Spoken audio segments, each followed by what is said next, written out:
because of COVID, we started recording everything, like putting it up on YouTube and stuff. It's helped out a lot, just educating people, because now we do all verbal instruction. Oh, okay. One, it's a lot of information, so for the owners, they have something to refer back to. Oh, that's great. But then for people, they're like, does it really work? I'm like, go to my YouTube channel. Yeah. Hundreds of videos. Yeah. So, fill me in on Luna here. I just saw moved from Pennsylvania. Yeah, we moved from Pennsylvania a year ago. Okay. And so we got her now 4.5 years ago or so. And she's always had a little bit of difficulty with especially like men. When we first got her, she immediately was like attached to me from the moment I met her, like at the adoption event. But she, for the first month or so we had her, was really aggressive towards him. Yeah. And we had a trainer in Pennsylvania, and basically just because she was, a rescue and all those things, she worked with us, and Luna eventually came around to mine. And then she really had a kind of problem with her. She's pretty. She's never been a calm dog, but pretty friendly. When she got about 2 or 3, she calmed down a lot. Yeah, I think our main concern is that she becomes very, very aggressive and protective with Brit. But that's since we moved here in the last year or so. The main areas we've seen it has gotten worse is when we have 2 young nieces that are toddlers and babies. And if I'm not there, she's just with Mike and the rest of the family. Luna's great with nothing. Pet her, feed her, and Luna's totally fine. The second I walk in the door, she's ready to lunge at them if they come near me, growl, and all that. And then she has kind of the same attitude. If Mike takes her on a walk and we both take her on a walk, she's great. She's friendly to dogs, she's friendly to people. If I'm alone, she's okay if it's just a woman, but if it's anyone with a dog or a man, she's lunging at them, she's growling. So that's our main worries. Gotcha. Anything else with her? What about outside and stuff? She definitely when she's in her house and she hears anyone who lives in an apartment, so anyone out to the front door or big trucks drive by, she'll jump up on the couch and growl and bark. We'd love it. She didn't do that. Okay. She's really good off leash with Mike. Again, with Mike. I never take her off leash because she gets aggressive, so I don't want to risk that. Yeah. But he'll take her if he's in, with his parents in the yard or a secluded park and he'll take her. She's pretty good with Yeah. But I just never see that. Yeah. No, she's, for the most part, she listens pretty well. She has the very, very basic, sit, stay. That's kind of always taught her. She's learned really quickly. She just don't know how to kind of manage the protective side of her. I think that's it. Yeah. Okay. Anything else? Okay. It's pretty common. So, going back to the nieces and stuff, how old are they? They're 2.5 and almost 1. Okay. So, and you've not had any issues when she's not. Correct. As soon as you walk in, Sure. have you ever corrected her? Yes. How's that correction? We tried, immediately removing her from the group. We tried doing that, doing that. Now we've done this thing and kind of, knowing her face. Now kind of when I'm around, we try to not have her around the girls that much. This past couple of weeks, it's not so bad that we don't trust her with them. Okay. How about with dogs? She's hit or miss with dogs. She doesn't love dogs, but she's usually okay, especially once she's been around it a couple times, she's okay. When I take her on walks, she's not good with dogs. When he takes her on walks, she loves dogs. Yeah. And not good with dogs, even on just walking past them? Yeah. Or okay, so she displays reactivity if you're walking. So I try to either, I know it's not the best to cross the street because I don't want to reinforce that, but I'll try and step up to the side and have her sit. Lately I've been taking treats with me and I just kind of feed her treats as a dog walks by, and that does seem to distract her and do okay. Sure. It definitely helps. I've been trying to do that even when we go on walks. Anytime I see a situation where she might be aggressive, I try and give her treats, and she does definitely. She starts to kind of look at me instead of growl. Yeah. I agree. Yeah, I'm just like he's you always take she's great. Yeah. It's like Jekyll and Hyde over Yeah, there. exactly. All right. Not uncommon, with this kind of stuff. I get it. So I believe you. Yeah. Thank you. Before reaching out, did you guys do any research on me? So, Mike's cousin, Elizabeth Hurley, she has a Luna too. So that's how we got your name. Gotcha. Yeah. So it's funny because the client I just had before you, just before the end of the session was like, "Oh, so how's Luna doing?" And I was like, "How do you know Luna?" And he's like, "Why are you still working with Elizabeth?" I'm like, "Oh my God, that's crazy. That's small world, right?" Right. Because he saw her video on my Instagram. Okay. So then he was like, "Oh, that's Luna. That's Elizabeth's dog and stuff." So it was super interesting. Yeah. So Elizabeth is his cousin. Yeah, gotcha. So I'm working with Luna, and I'm also working with Amy Rogers. Oh yeah. Yeah. Okay. Yep. So and Amy, they have Lake, who's a pity. I see. They have big dogs. Yeah. So she was having reactivity issues and stuff like that, and she's making tremendous progress. So I train using e-collar. Yep. Most people or dog trainers look at it as like the last resort. Mm-hmm. For me, it's the first resort. Okay. It's really the psychology around it. Not everybody that trains the same, uses the tools the same, stuff like that when it comes to the dog training world. What makes the training very effective isn't just the tool, but the psychology that we're applying with the tool. Mm-hmm. Okay. So my specialty is behavior. I built my career on working with aggression cases and things like that. But I do everything from puppy to off-leash and all that stuff. So the reason why e-collar is so effective is one, especially now with COVID and everything, is everything's verbal instruction. Mm-hmm. And the tool is so easy and intuitive for people. Like once you understand it, it's like, because we're so button, oriented now. Yeah. And that's what e-collar is, it's a button. And the logic behind it, it's very logical. Mm-hmm. So then it's like, oh, this makes complete sense. Right. And really the hang up that we get with clients is just the emotional aspect. Yeah. Of what they think they're doing to their dog, and I'll explain all that stuff to you. But once they get it and they kind of get over that hump, it's like, oh wow, this is like super effective. It's very easy. Yeah. And honestly, I definitely had that initial I don't like that. But Elizabeth is like the biggest dog person I've ever met in my entire life. And when she said it was okay, I was like, well, Elizabeth's okay with it. Like I can be okay with it. Yeah. So I'll explain the e-collar. So e-collar, most people look at or think of it as like a shock collar. It's not a shock.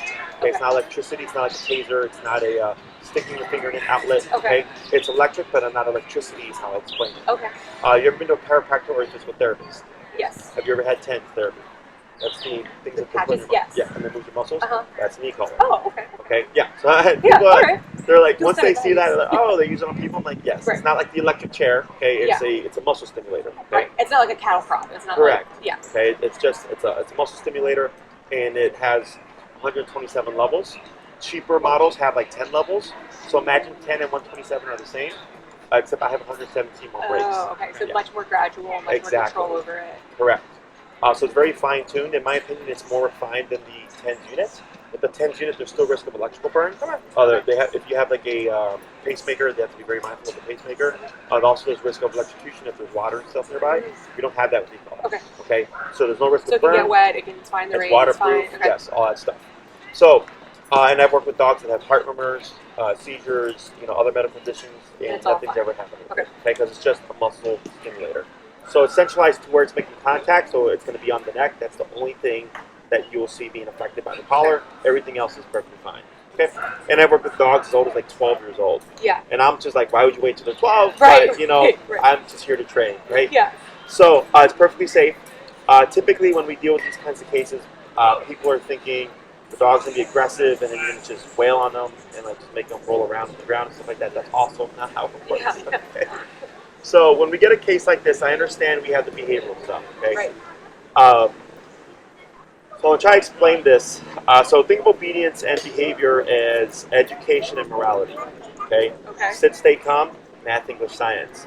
Don't jump, don't bark, don't bite. Don't lie, don't steal, don't cheat. Okay? Look at it that way. Okay. So a very smart person can be a very terrible person. Yeah, okay? That's true. And a not the brightest person can be a very good person. Okay. Right? They don't correlate. Okay. So it's similar with obedience stuff in the dog world, like sit, stay, come, heel, fetch, all these tricks and fancy things, but the dog is just terrible. Right. Behaviorally. Right. So what the gray area is how we do the obedience. So like the treat stuff, dogs don't give each other treats. Right. For good behavior. Right. Okay. dogs are physical animals. Right. They use aggressive responses, growling, nipping, biting. Yeah. So like, let's say a dog did, when she's in your presence, came up to her and she's like, I don't like you being this close to me. Right. Back away. She's using physicality to establish that boundary there. Okay. So e-collar allows us to establish physicality back, but on an appropriate scale. But also it removes any confrontation. Okay. So like, if I deal with the dog that's aggressive around food, people typically think we're gonna like make the dog be aggressive and then we're gonna remote them. And I go, no. Like, we don't even need to do that. I don't need to even see the aggression to get the dog to leave the food, so then we avoid the problem. Right. Does that make sense? Yeah. But that's how people think. Yeah. But the real psychology behind it is usually completely different. Because like, I've read all the things about how like you don't want to, be too aggressive to them when they're being aggressive because they associate, you know what I mean? So the collar does make sense because you're kind of removing, they're getting that physicality like you said, but you're not necessarily doing it to them. They don't know that. They don't know where it's coming from. Right. So that makes sense. Yes, and confrontational corrections, like, you guys familiar with Cesar Millan? Yes. Okay, so Cesar Millan is actually very confrontational. Yeah. If you watch him. Yeah. But he's appropriate to the dog. Yeah. He controls his energy. Yeah. He's not like, dog, stop it. Right. And that's the biggest thing that people have issues with is we're emotional, right? We're emotional creatures that people, they tend to ignore things for a while, and then they get frustrated, and then like, just stop it, right? Like all the anger comes out. Right. That's the problem. Yes, and if you watch Caesar, he says the moment he sees it, boom, he's just addressing it. So there is no frustration. Right. So there's, that's a whole different topic. Caesar is hard to teach people because he's Caesar. He's been doing it for like 20 years. Well, and you can't, people are always like, well, she can feel your anxiety. I'm like, well, of course she can, because I know that she's trying to bite, our niece, but like, I can't. I'm doing my best to not be anxious, but like, I can only be so not anxious. Yes. So the way this works is, like, I get dogs who are very reactive, and the owners will literally like just work their life around the dog. They'll go out at really odd hours, to avoid seeing dogs on the elevator. I had a client that used to go down like 20-something flights of stairs because she didn't want to see dogs. Okay. Oh my God. So her anxiety levels were up there, and once we started the training. She started to see the progress and then the control. Yeah. Then like she started to take the elevator again and all that stuff. Now she was it's like changing for her. Yeah. Exactly. But what helped her with her anxiety was successes and seeing the fact of control. Yeah. Like, oh wow, like my dog won't be reactive, or I can make them not be reactive. And then you start to relax more because now you have confidence and control. Okay, that's how that works. But that takes time, okay? Because for the human, especially when you've had a lot of negative experiences, it takes time to like get over that PTSD, if you will. And I give you a lot of the insight, and then everybody progresses at their own rate, okay? In terms of emotional responses, but then also in the progress with their dog. Yeah. Okay? So the way I'd end up approaching this case is she needs formal discipline, and we're going to see what does that change. Okay. Now, earlier I said obedience doesn't have anything to do with behavior, depending on how you teach it. Okay, because we use e-collar, there is a gray area where it can affect behavior. Okay, and a good example is actually Lake with Amy. Okay, so Lake came to my facility super reactive, super under stress, a lot of anxiety. Okay, and we did obedience, we did heel, which is walking on a leash. It's the one thing that we always start with, and I refer to it as working on the behavior indirectly. I know the behavior that they're struggling with. Right. But I go, first we need to teach the dog what e-collar is. They're not meant to have this. Plus it teaches the owner how to use it. Yeah. They have to walk their dogs every day, so it's something they practice on a regular basis. Yeah. And then I go, what does it fix? What does the discipline, not so much the heel, the discipline, the remoting, the contractions, what does that fix? Okay. So that was at my facility. That was class 1. Class 2 was here. The dog was calm as can be. Right? So in my facility, not realistic, bland environment, other than a couple dogs, super reactive. Then we went to here, and I made a video on my Instagram, and you'll see it has like, it's a big smiling pit bull, and it says, Lake, one lesson turnaround. Yeah. And you see it. Yeah. So theoretically, I come in and I go, the discipline, we're going to see what it fixes. Sure. And whatever it doesn't fix, we'll start to tackle on its own. Does that make sense? Yeah, totally. So that's what I would do here. Yeah. Now, in your sense, it can go one of two ways, and I'm going to say it's most likely not going to work the way we want it to. Okay. Is if she starts to get formal discipline from you, that starts to change her psychology. Okay. Because if it's been when she's being possessive or protective of you, Uh-huh. it's either through ownership, like feeling like she owns you, or feeling like you don't have the capacity to control the situation. Sure. Okay. I mean, could be both. Yeah. I'm like inclined to say like probably ownership because she gets pretty. Like her attitude seems to be like she's mine, like stay away. But Sure. it could be both. Yeah, because that's what it both. sounds like to me. So if it is coming from that place, once you start to discipline her and put consequence to her, it changes that. Because now it's like, so, like I have employees, and my employees can't say, do this, right? But I can turn around and be like, hey, I need you to do this. Right. These are your tasks for the day, right? Yeah. So for her, it's the same kind of relationship. I think so. That once you start to bully her and boss her around and provide consequences, it changes that psychology. I think it's the consequences because I've tried, but like I don't know how to like. Right. So when you said like it. when you remove her, dogs don't do timeout. Okay. Dogs are in the present. She doesn't think about what she's did. not associating them. No. Okay. Right. All that stuff that you read, most of the stuff you read on the internet is a lot of BS. Okay. Otherwise, if it wasn't, you wouldn't be here, and totally. a lot of other people wouldn't be here. Okay. So it's because it's missing the physicality part. Right. Okay. And I'll talk about how we address that as well. So the first 2 classes would be on just leash walking, healing stuff. Okay. One to teach you how e-collar works, to teach her how it works, and we see what does it fix. Yeah. We might find, oh crap, Jesse, like her behavior around me has changed. The one thing it will help is reactivity. Okay. Because that's leash related. Yeah. Okay, that's walking related. Okay. So that I expect to be resolved with it. Otherwise, it gives us again that foundation. A lot of puppies. Yeah. It's very distracting. It's like hard, I know. So, and then we come back to class 3, and class 1. I'll go. This is your instructions. I'll see you in a week. Come back class 2. I go, how to go? You're like, Jesse, reactivity, awesome, great, big change. And I'll go, have you been around the kids? And you'll say, we did. She was better, but she was growling. Yeah. Okay. Or you might say, nope, she was the same. And I go, okay, no big deal. Here's the second half of this. We're gonna make a couple of tweaks. Come back week 3, and I'm gonna say, be around the kids. Okay. But be precautious. Right. Or be cautious. Then I come back and I go, how to go? And you're like, you know what, Jesse? The tweaks helped a couple of things, but still, when the kids get too close and she's next to me, it's a problem. I go, all right. So then we start tackling it head on. Okay, because now the indirect approach isn't working. We need more of a direct approach. So one thing you want to do is you're going to have to start muzzle training if you haven't muzzle trained already. Yeah. Okay. I can send you videos. We'll send you links to provide you with the muzzles that we recommend. But the reason why you want to do that is if you're going to be exposing her to those situations, because the only way to get her over that is to put her in it. Okay. But then you're going to be stressed out. Yeah. You're going to be like, what happens if she bites, right? Oh, yeah. So the muzzle keeps the kid safe. It keeps her anxiety levels down. It helps. And that's just until she gets trained to a point where she doesn't need that anymore, right? Hopefully. Yes or no. Okay. And I'll explain that because every case is different. Okay. So then I'm going to give you exercises on how to approach it. What you're trying to create is coexistence. Okay, now when it deals with kids and young kids, because we have a 1.5 and a 2-year-old or something like that, right? There's 2 parts to this. Okay, now I can't make Luna like the children coming into your space. Right. Okay, so think about like going back to high school. I remember when I had my first girlfriend, first relationship and stuff. They didn't know how those things work, right? And then she's like talking to a guy, and I'm like, we should talk to. Yeah. And then you get older and more wiser and stuff. Most people. That doesn't bother us anymore, right? There are things that are inappropriate, but otherwise, it's like if you're having a conversation with someone, you're like, it's whatever, right? Same thing for the dog, right? So it's like we can't make her like the kids being in your space, right? Okay, I have exercises for this, but we can't make her do that. She makes that decision, and maybe what we do helps her make that decision. Okay. So if you don't like something, if you're very opinionated, like I don't like this, right?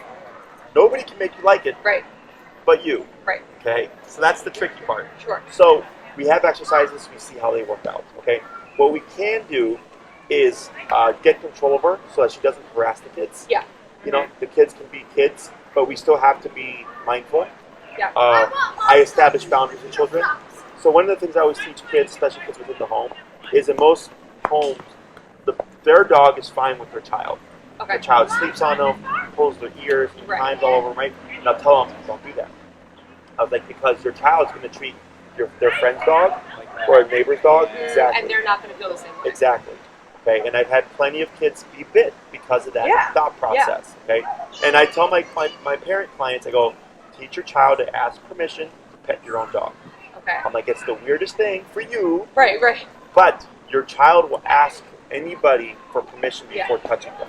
Okay. Earlier, actually, just before I went for a walk, and there's this lady with this huge dog, and his kids just walked up to it like this. That makes me so anxious. And the mom was just like this. Like, I'm like, that's one of the reasons. The trainer in me was like, stop this right now. I'll move, like when I see kids coming and they're getting excited, I feel bad, but I'll move sometimes because I'm afraid they're just going to run up to her and she's going to bite them probably. Right. And like in her world, okay, that's technically a valid bite. Yeah, because she's setting a boundary. Absolutely. Right? But in the human world, it doesn't translate well. Yeah, it would right? not go well. So for you, because you have Luna, she's taught you to be a certain way. Right. Most people are the other way, right? So as her, think of it, I don't mind when people look at their dogs like their kid. As their mom, yeah. But treat them as a parent, where you putting boundaries and rules and consequences. Because that's what parents do, right? Is, again, we're going to work on things, but we can't make her like kids. Yeah. And she is, I have nieces and nephews back in Pennsylvania, and she was great with them. Mm. And when she's just with the kids with Mike, she's pretty good with the girls. Yeah, but they're older too, though. No, right? They are, but I just mean, I don't think it's a she doesn't like kids thing, it's a she doesn't like kids around me thing. Correct. Right. Which is yeah, and that's... You can't make her like kids around me. Correct. But we have things that we can do that can target it, and I have a very strict process of how I go about this. Great. Okay? Now, when we go back to the muzzle, you said it's temporary, right? I don't know how things work. Okay? And not that I don't know how they work. I know how it's going to work in the long run. Okay? So for someone, because I deal with some very highly aggressive dogs, right? Yeah, I guess that's my image is the huge snarling dog with the big leather muzzle and Well, she's not a huge dog, sad. So you got that out the way. It just seems sad. I know. Right. So I'm going to explain how that would work. Right. Okay. So in some of my cases, I'll tell the owner, this is liability. Yes, we've stopped the aggression, but just keep your dog muzzled. Right. And then the owner's like, fine, if that's what we need to do to keep our dog. And it's only when they're around those situations, right? Some of my clients, they muzzle the dog for the first 15 minutes, and then once the dog settles, everything's fine, then they remove it. Huh. In other cases, 180, they don't need it. But it comes down to the owner. Yeah. I go, how do you feel about it? And the owners go I feel better having the muzzle. I would definitely feel better with her around, specifically the girls. I don't want her biting a baby. Right. So that's a situation where I totally get it, and I think it would make me feel less anxious because she can't hurt them. Right. It greatly reduces the risk. Okay. Because if they're priding their finger in that muzzle. Right. Well, we would that you have to keep an eye on. But you also want to think time. So if you see these, you see the girls, once a month, you see them pretty often. That's good. Yeah. That's gonna be a quicker turnaround. Yeah. Okay. If there's a turnaround, it's gonna be quicker because you see them regularly. Yeah. Now, going back to the Pennsylvania and the move here type of thing, because that's when you saw the change in behavior, it's super common. And quarantine made it worse. Sure, that's also you know what I mean. That's definitely. You also working from home for a while too. Yeah, that definitely. She got a little bit more aggressive when we moved here, and then the past 6 to 8 months, we've seen at least on my walks with her, she's gotten so much worse. This has all been very common with quarantine, heard a lot of, but also with those that move from quieter places to Chicago. It's also super common. Yeah. Okay, because right now, we got the cicadas, we got a baseball thing going on here, we got some people talking. Over here, there's a baseball game all the way over there. Yeah. There's traffic here. That's energy to a dog. Yeah. That's all sound and energy, right? That they go from quiet town to busy Chicago, and all of a sudden they're like, I don't know how to handle this. Okay. And I actually have a client right now who moved from Michigan, Ann Arbor, I think, to South Loop, which is super busy. Yeah. His dog is super anxious because of the change in the environment. Now, the dog's doing much better now. And he was super reactive when we first saw him. Now he's doing really, really well. But he's still anxious because of the energy. He's not gotten over that yet. Okay? So that all makes sense to me.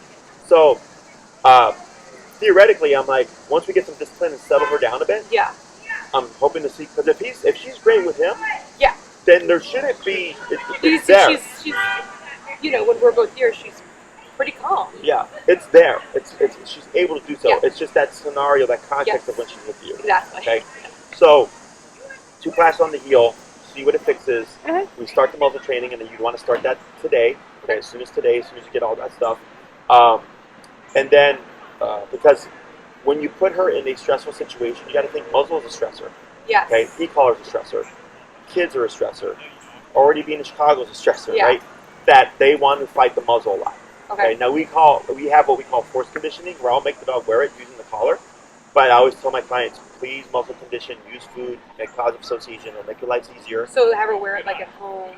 Right, at home, take her on walks with it, stuff like that. Yeah, well, we have videos. Not like put it on her the first time when we're like. No, you work up to it. Correct. You work up to it.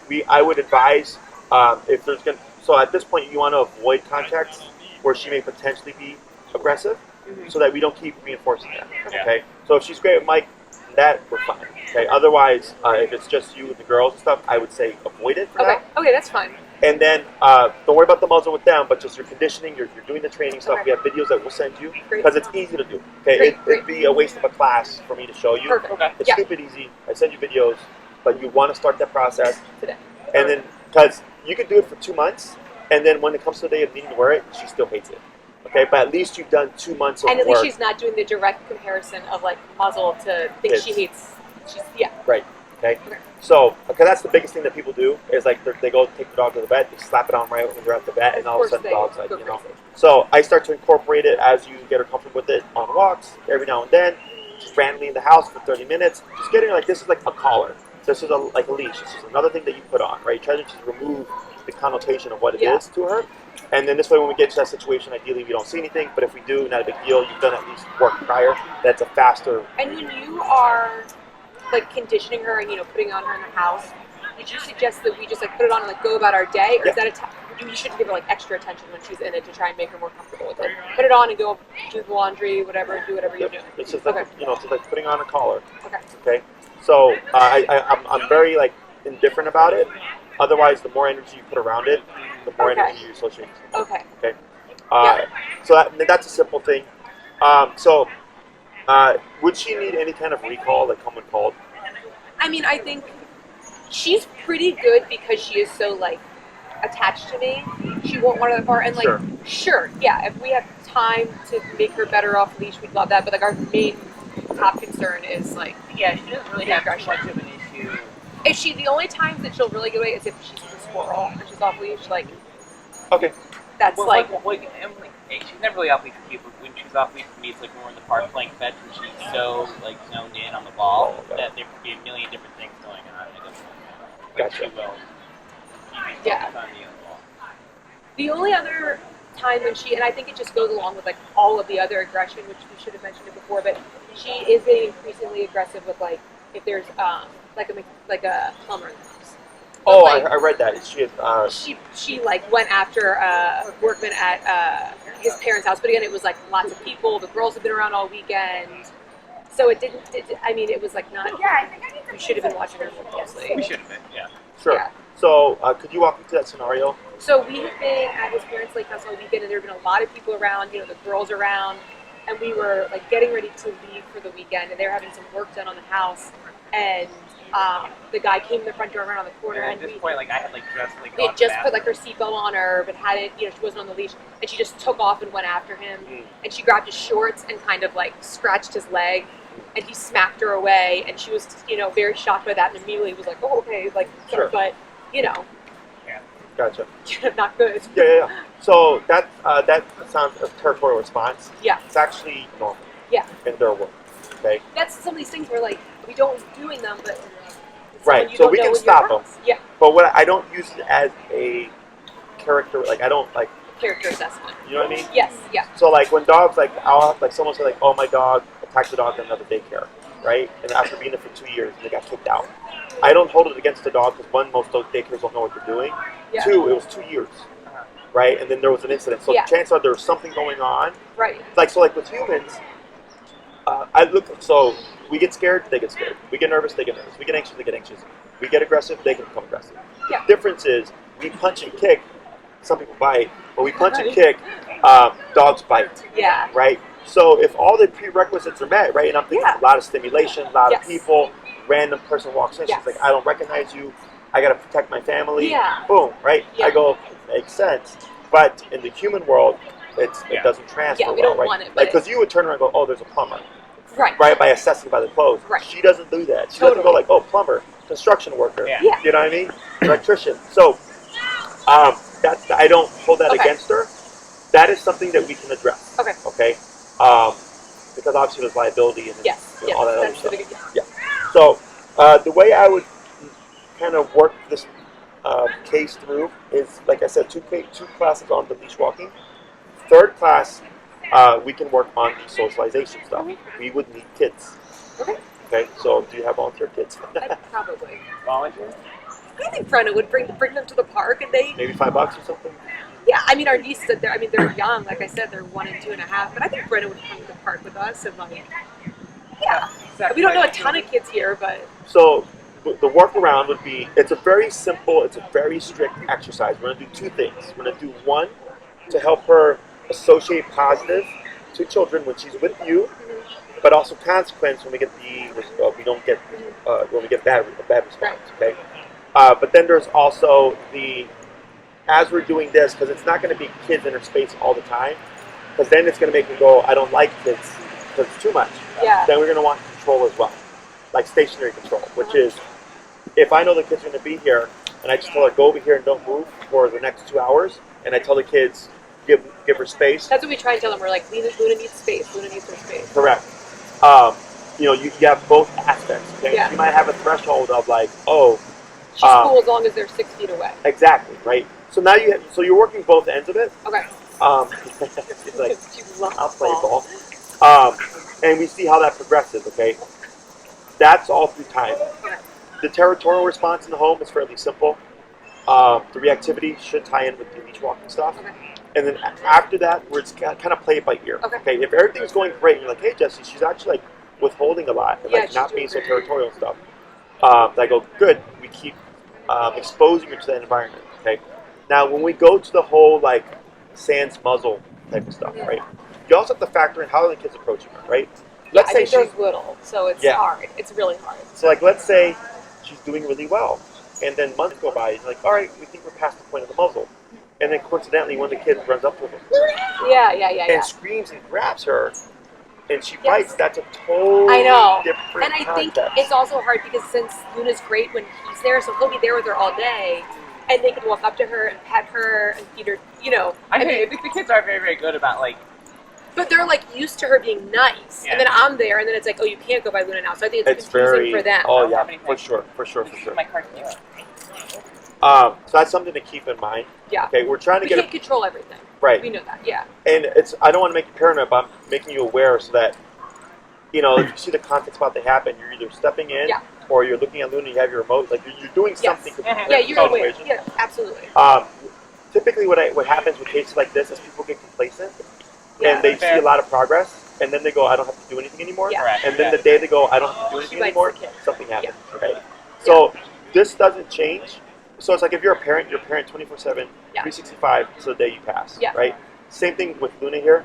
Yeah. You're her for a parent. Right. And you're having to establish boundaries and rules and putting her in situations and like knowing like, okay, I'm gonna have to stop this, I'm gonna have to have this handy. Yeah. Maybe we should have the muzzle if there's gonna be new kids around, things like that, right? You're gonna have to be proactive with all that stuff. Yeah. So I give you the tools and I tell you, realistically speaking, this is what you can expect. Because I don't want to feed you what you want to hear and say like, yeah, she's gonna be great, she's gonna be awesome. No, I appreciate that. And we have to be on top of her all the time now anyway, but it's like an anxious, nervous. So I'd rather be like in control. Yes. Know how to handle it. Yes. That's fun. This is going to be, I have my tools, I know what to do, I know what to look for. As opposed to every time something happens, we're like, well, I guess we'll try this, Yeah. So like the treat stuff doesn't, because dogs will give each other treats, at least with the dog stuff. Now with kids, we will be using that, and we'll be using very high value stuff. As long as she doesn't have any allergies, cheese, chicken, sausage, pepperoni. Yeah. Because I want her to think kids coming into mom's best. space, and it's the only time I get it is when kids come into mom's space, and it's coming from the kids, okay? But also, if we get negative reaction, we get consequence. So, I guess she does really like chicken sausages at work at one time. She loves peanut butter, but I guess.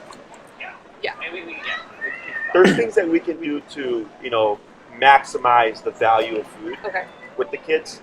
And that's primarily what I really focus on. Everything else is just, you don't do it, or you have to do it. Okay? Like obedience is, we just make them do it, we don't use food. We just use remote collar. Yeah. The don't do it. So let's talk about like the territorial behavior. Okay. Let's say you're at home. Someone knocks on the door. Yeah. Assuming she barks and all that stuff. Yes. Okay. Person comes in, and then what's the response? So if she knows them already, usually she's really excited, and the whole thing. We try and get her to sit, and she's usually pretty good about getting them to sit until she sits, and then the person will say hi. She doesn't know them. Again, at least when I'm home alone with her, she's lunging and growling. I hold on to her before I even open the door. And it does also depend, like, how the person reacts to, because like when Edward comes, like he doesn't care. Like when I've been there, and she's gotten you've been there. No, I know, and I realize that these are all different, but there have been like repairmen coming in who are like, yeah, it's a dog. Dog's gonna want to like smell and sometimes growl, and it's fine. Some people who are a little bit more anxious about it, it gets worse. Yeah, but again, with me, it's not just her wanting to smell. It's like her growling and jumping up. And I'm just like, this is my experience with that. I know that's right. your experience. Yeah, sure. So it's super common. Yeah. It's, again, normal behavior. I don't want to eliminate it, but we want to control it. Yeah. Right? I mean, I would like to not think that anyone who comes, near our house, she's going to bite. Like, that's the main concern. But like you said, if she always has to have like a muzzle or be on leash when like a workman comes to the house, that's okay. It doesn't happen that often. Right. It's normal for her to be like, who is this person? Right. Sure. So the territorial behavior inside the home, we have an exercise that we cover. And you would do it regardless if it's someone who she knows or she doesn't know, because you want consistency. Yep. And then all it is telling her like, so it doesn't, obedience doesn't apply here, because she's going bark, bark, bark, who's here, who's going to handle it. Yeah. So when you open it and it's someone she trusts, she goes, hey, right? But when it's someone she doesn't know, suspicion kicks in. Yes. And unless you resolve it, that's what leads to the future bite. Right. Because she never resolved that suspicion. So she's like, hey, what are you doing over here? Yeah, totally. Coming at you, right? So, not uncommon. We deal with that stuff all the time. So what we do for that is we do that via Zoom. Or I've been volunteering Enrique here to do my in-home sessions for like things like that, so that you can practice on how it works. So it wouldn't be anything like sit, stay, place, or anything like that. It's you communicating with her like, hey, thanks for letting me know, but you need to relax, chill out. You don't need to be suspicious. Right. This is okay. Right. Now, if we do get a negative response, like let's say you're going to have a bunch of people she's never met before over. We want to have that muzzle on. Yeah. We would do the exercise, and then we let her just be Luna, right? But then if it's like you see her charging at someone, you would correct her, right? So you want to have all your tools ready. So when it comes to behavior stuff like that, what makes behavior simple in most cases, it's simply consequence for what you don't want. So as Miles raised old school, I was spanked. Yeah. So if I didn't do the dishes, if I talked back to my mom, or like I don't know, didn't do my homework, spank, spank, spank. Right? So it's one consequence for a multitude of behaviors. It's the same thing for dogs. Okay. If she doesn't like a dog being like trying to mount her, or get close to her when she's next to you, or barking at her, bite, bite, bite. Yeah. That's the consequence, right? Yeah. So with the e-collar, it's simply consequence for what you don't want. Right. Okay. And I'm going to give you other means of consequence for her within the home, so you're not always having to worry about having a collar on.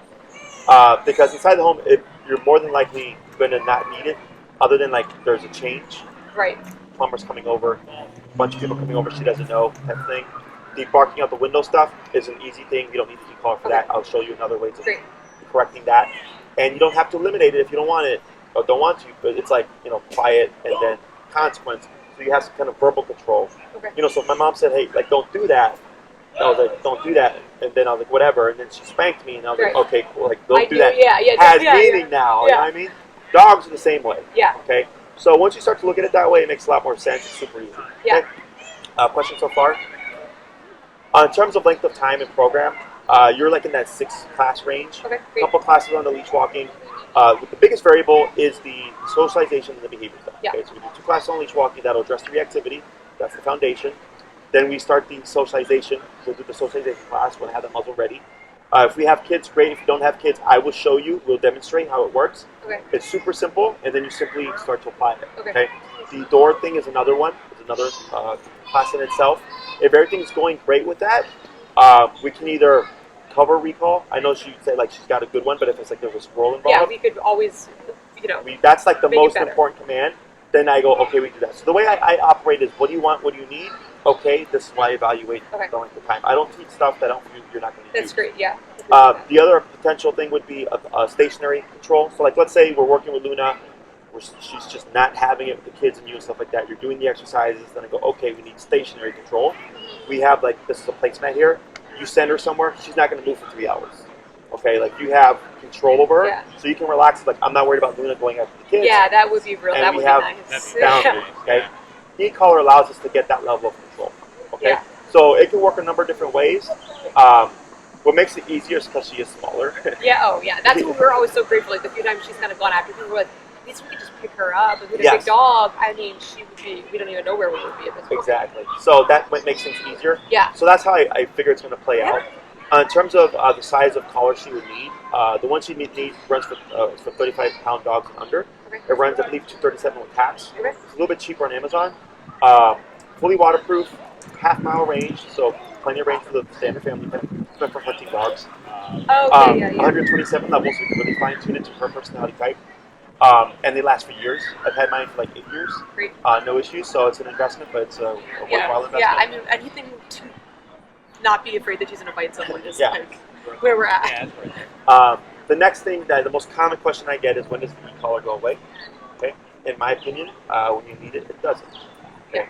You guys drive? Yep. You go on the expressway? Yep. You go the speed limit? I do. All right. So, I don't go to speed limit either. Most people don't. Honestly. Right? If you watch other drivers, how many other drivers go to speed Oh my limit? god, they're Very insane. few. Right? Yeah. So, People actually drive for speed limit puts me off. Sorry. Go faster. So it's funny because on my way here, this guy was going so slow, and I'm like, oh. So the reason why we don't go the speed limit is because it's opportunistic behavior. If we don't see a squad car, where's the consequence? Okay. So you might not be buzzing her all the time, but just putting it on The her. presence of it. I mean, that's. I actually something we said hunting dogs. I've grown up hunting, and the hunting dogs, the second that collar goes on, their focus is like they're laser focused. Yes. So it's nothing good or bad. It's just the way of the world. Yeah. Not even humans. You know. Right. So like it's funny because I get clients that struggle with that concept, and like they don't go the speed limit. Yeah, Right. You know what I'm saying? Like, That's a good way to describe it. Yeah. So it's opportunistic behavior. You know, it's a part of instinct and all that stuff. Humans do it, dogs do it.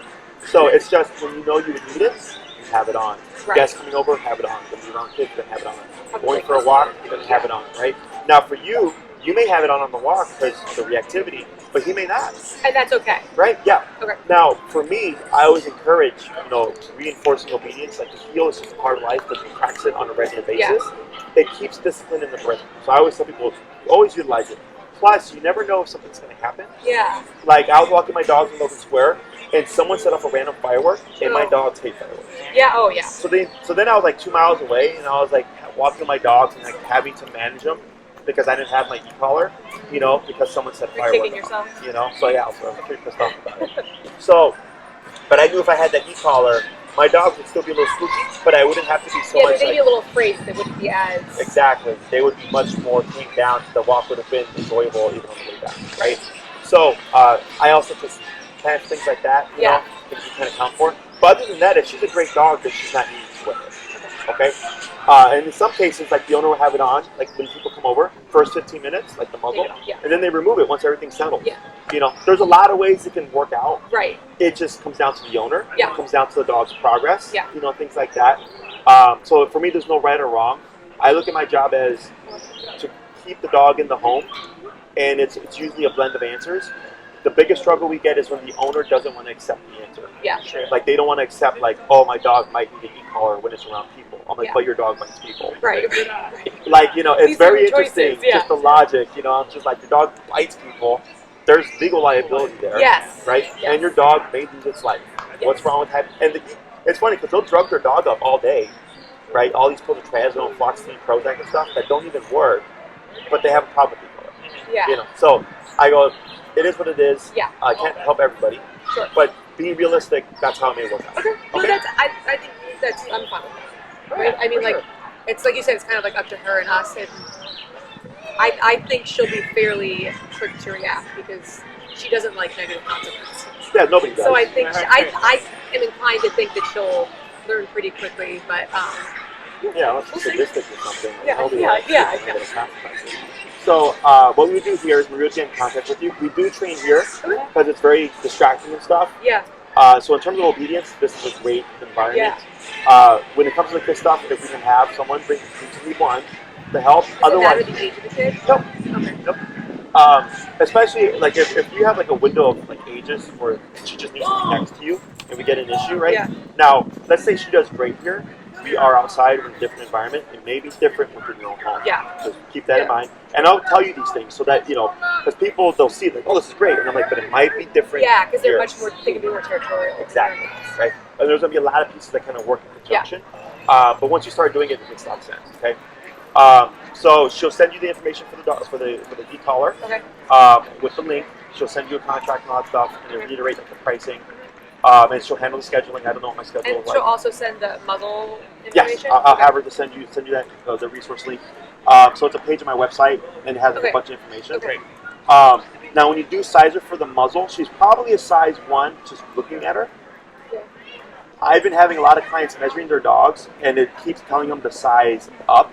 So now what I've been telling people is just like buy a size, the size it is and the size below, just in case, so that you're not sitting there without it. Otherwise, you can just start with what you have and get the correct one.